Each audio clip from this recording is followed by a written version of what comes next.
Chapter 1: The Forbidden. Brody Dabney, a wealthy man, engaged to Armalee Jackson. He pledged to support equal pay for women, an end to racial injustice, and support for the impoverished. His speeches reflected his commitment to a better tomorrow. "Get up." Brody glares down at Armalee. Her long, curly hair was matted with blood and tears. She had had enough. Ever since she turned 18, she longed for a love like her parents, a love that was genuine. But all she encountered were lies, pain, and betrayal. She believed she could love through rejection and abuse, and one day, love would love her back. However, it had not happened. She had given up a lot, hoping to be loved. Armalee had no more to give. She used all her strength to push herself to her feet. "I'm done with you," Armalee shouted, hoping that someone outside their penthouse suite would hear. Brody punched her, sending her to the ground. He straddled her, his hands around her neck. Armalee put up a strong fight. Thinking of her father, she scratched his skin. As his memory faded, she blacked out and went limp. Despite her numbness, Armalee felt Brody lift her. Ignoring his call, she refused to acknowledge the man who had hurt her. The void became her choice. A thud echoed as she hit the floor. Muffled voices chatter in the background. She was rolled onto a large rug. Coarse fibers grated against her wounds. A muscular man grunts as he lifts the rug. Armalee was heartbroken when they threw her onto the bed of a pickup truck. "He used to be my idol. A man who would never abandon me. Live." A voice speaks to her from the beyond. "Father?" Flashes from her childhood flood her mind. She is met with only the low hum of the truck's engine and humidity of the Florida air. The vehicle moves. For hours, Amal's thoughts revolved around the mysterious voice and her father. Yanked from the truck bed, she landed on the floor, darkness engulfing her. The wind blew, drifting to her nose, the scent of frankincense and myrrh, a scent her father always wore. Wind whipped over Tokoda, amber eyes peering into the night's darkness. Something just didn't feel right. Tokoda could feel it in the sharp, cool evening breeze. Although the air was colder this time of year in North Florida, a dark chill in the atmosphere caused the pores on Tokoda's arms to rise. As a warrior and guard, he used all of his 7 senses to protect his people. Tokoda rose to his feet, feeling the solid ground beneath him. His broad frame commanded respect, with his impressive 6'2" stature. He was known among his tribe as a master of hand-to-hand combat, and his skill was unmatched among the warriors of his generation. His long, jet-black hair is pulled back from his well-sculpted face, and his dark skin protected him like a cloak in the darkness. He felt a presence approaching, but he couldn't make out what it was. He stepped out of the shadows, and the full moon illuminated the treetops of the forest. Tokoda felt a chill run down his spine as a sense of foreboding filled the air. He took a deep breath. He could just about smell the stench of death floating in the air. The forest seemed to agree. An ominous mist drifts through the air. The old trees sensed a looming dread. Tokoda's heart skipped a beat when he heard the unfamiliar sound, so he found a spot to hide from where he could investigate the source of the noise. The crackling of dry, dead leaves beneath heavy boots could be heard. Tokoda peered through the branches and leaves of his hiding place, and observed a man carrying a rolled rug. Using his spiritual abilities, Tokoda could see a woman's limp body hidden in the rug. The stranger stopped at a clearing just 30 feet away from where Tokoda stood guard. He dumped the woman's body on the ground and then walked away. Tokoda was confused by this man's actions. He had seen shady things in the forest before. This was different, darker, menacing. The victim had an unusual air about them. Tokoda watched with bated breath, weighing his options. It has been forbidden for anyone to have any contact with outsiders. The elders insisted on this law, yet only an elder could give him permission.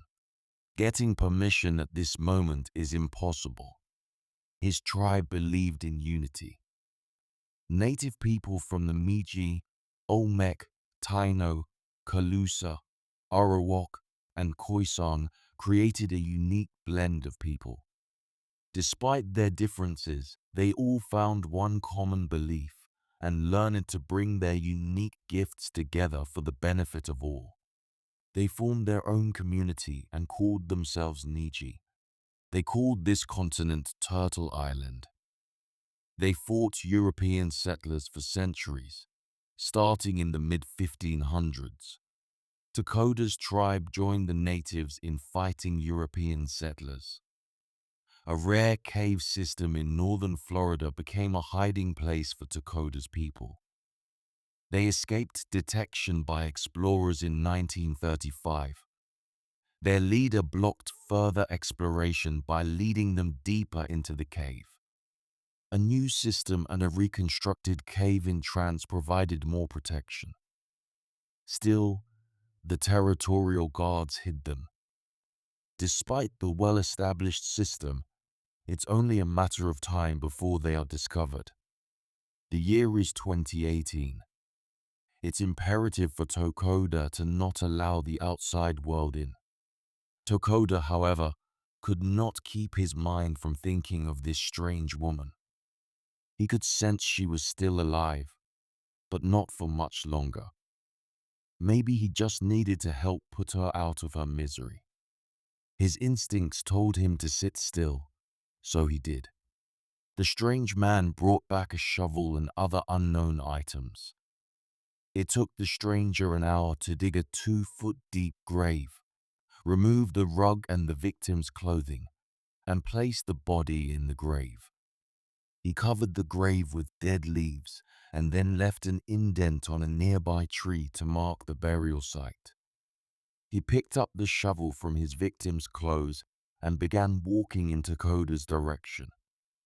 Tokoda's heart raced, and he wondered if he would have to confront this monster.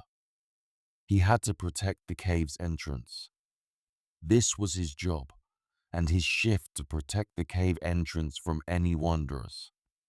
This man was getting too close to Tokoda's liking. Just as Tokoda was about to stand and attack, the stranger stopped and dug a second, shallow grave and threw the shovel and clothes into it. He covered it with his bare hands and finished it up by covering it with dead leaves. Tokoda watched as the man walked away, disappearing into the woods. He listened and heard a loud roar and then a low rumble. He witnessed lights emerge, retreat from the woods, and vanish into the dark. Tokoda waited until the sound went away. He stepped out of his protective space and peered over at the grave site. Something was not right.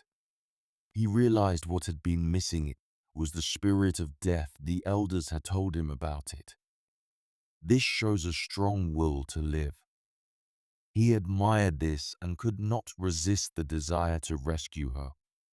He ran to the small mound of dirt, and the smell of turned soil filled his nostrils. As he began searching for her head, he heard a faint heartbeat, an encouraging sound that pushed him to search faster. He revealed her head as she gasped for air, only to suck in the dirt. She began coughing, and Tokoda worked to clear off the top half of her body while lifting her upright to help clear her lungs. He rubbed his hands together until the friction became heat. Then the heat became a lit ball of healing energy. He placed his palm with the glowing ball of power on her back where her lungs would be. She coughed until she spat out all the dirt that got into her lungs. "You're going to be all right. I'm here to help you." Tokoda spoke to her in his native tongue. The beautiful stranger wept as he worked on removing her from the grave. She was naked, dirty, and bloody.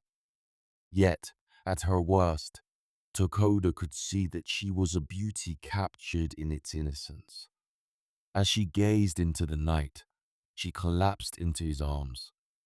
He couldn't leave her despite it being forbidden to bring a stranger into their world.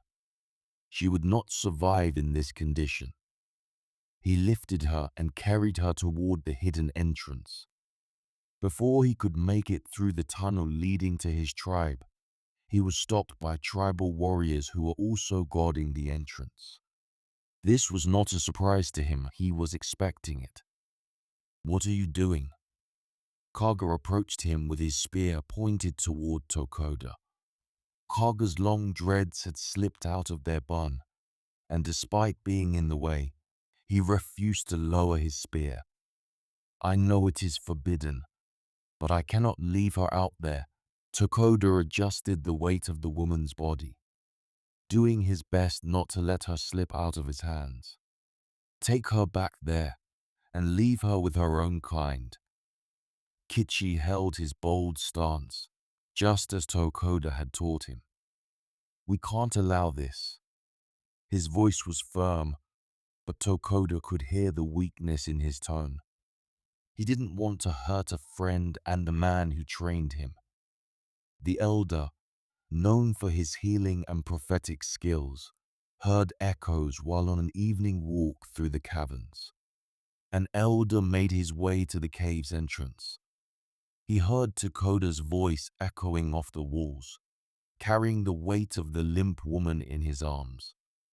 The young men were now exchanging harsh words, and he could see Tokoda, a strong, silent type, was not retreating. "What is going on here?" Songar, the tribal elder, approached. All the men fell silent as the elder took his time to reach them. The warriors lowered their spears and stepped back as Songar stood before Tokoda. "I saw a man bury her, but she is not dead." Tokoda drops the words with an intense sense of urgency. "No, she is not yet," Songar said, placing his hand on her forehead. "Why throw someone away?" He brushed the hair back from her face. "Take her to the healer. The women will care for her. Then we will come to understand her purpose here." Songar stepped back to allow Tokoda entry. Songar looked at the two young warriors. Although they were doing their job, he knew where his people had come from. "This tribe is a sanctuary." Tokoda obeyed the elder. The healers cleansed and treated all of her wounds, horrified by what they discovered in her. Broken ribs, cuts, bruises, and the large handprints around her neck. Her ordeal had evoked compassion from everyone. This reminded them of why they had remained hidden from the world. This revealed their long history of slavery. After she was cleansed and fed, she was given a sedative tea to drink to relax her so she would sleep, giving her body the time it needed to heal. As she slept, Chief Tate, along with Songar, Noshi, the medicine man, Tokoda, and his parents, they gathered a cauldron of stew before them to decide her fate. They asked Tokoda to explain his actions. He was scolded by the chief. However, Songar and the medicine man defended Tokoda and found that his actions were admirable. Songar spoke. For generations, we have remained hidden. This woman has come to us. The creator led her killer to that spot, right in view of Tokoda, for a reason. We can't ignore this. We can't ignore who could be one of our own. Why do you say this, old friend? Chief Tate locked eyes with the elder, confused by his words. Lost tribes, children don't know their identity. We can't ignore this. The creator brought her here and instructed Tokoda to take her in. We must obey. It's because of the past disobedience that we are scattered and lost. Songar glanced at the men before him. She's young, but she's been through much. If we send her out into that world, she will be killed. Noshi, the medicine man, now spoke. Who would be her parents? Who will teach her our ways and accept her as one of their own? Noshi looked toward Tokoda's parents, but both looked away, avoiding eye contact with him. I will take her as my daughter. I will teach her our ways. Songar, the elder, spoke up, breaking the odd silence. Your wife has passed on. You are old. How will you take on the responsibility of this woman? Chief Tate raised his thick grey brows. Her spirit yearns for her father's love.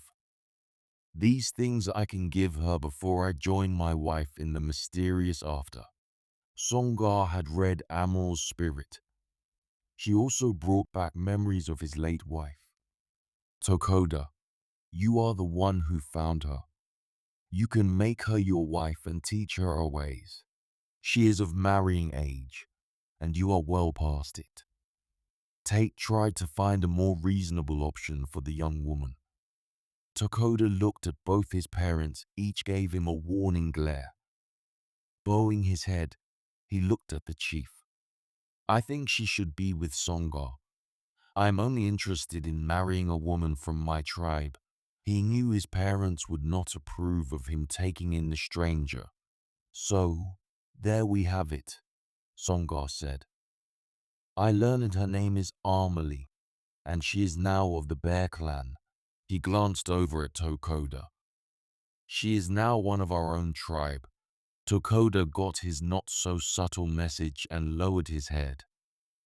Everyone else agreed, and the chief ordered that Armali be placed in the home of Songar.